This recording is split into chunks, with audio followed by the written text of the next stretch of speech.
Ada seorang biksu muda yang dikenal sangat rakus. Sekali makan bisa habis 1 ember nasi. Dalam beberapa hari saja, kuil tempat ia belajar hampir bangkrut karena harus terus menyediakan makanan. Kabar tentang murid biara ini akhirnya sampai ke telinga kepala biara. Sang kepala biara pun datang untuk melihat sendiri. Setelah melihat kemampuan makan biksu muda yang luar biasa, ia berpikir untuk melatihnya agar berguna bagi kuil. Demi meninggalkan kesan baik, biksu muda berusaha keras saat menjalani ujian pertama. Namun, baru saja ia jongkok untuk mulai latihan, ia hampir kehilangan keseimbangan. Untung di belakangnya ada tumpukan kayu, jadi ia bisa menahan diri agar tidak jatuh. Kepala biara yang melihat kejadian itu merasa bahwa biksu muda bisa jadi masalah bagi kuil, lalu memutuskan untuk mengusirnya dari Shaolin.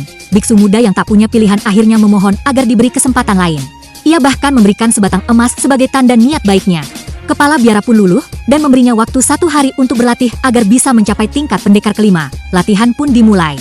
Biksu muda disuruh berjalan di atas wadah minyak sambil menyeimbangkan diri di atas bambu. Siapapun yang berhasil melewati tahap ini akan dianggap telah mencapai tingkat ketenangan sejati. Saat ia melangkah di atas wadah itu, tiba-tiba terdengar suara retakan yang membuat kepala biara berkomentar bahwa langkahnya salah dan wadahnya pecah. Tanpa banyak bicara, kepala biara mengganti wadahnya dengan yang baru.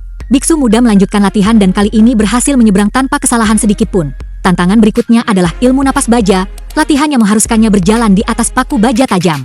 Melihat paku-paku yang berkilau itu, biksu muda sempat ragu. Namun setelah mendapatkan dorongan semangat dari kepala biara, ia memberanikan diri melangkah. Ia tidak tahu bahwa kepala biara diam-diam telah mengubah mekanisme latihan agar lebih berbahaya.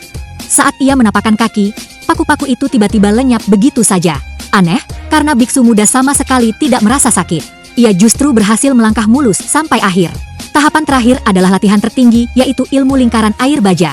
Biksu muda harus berputar 99 kali di tepi kolam tanpa terjatuh.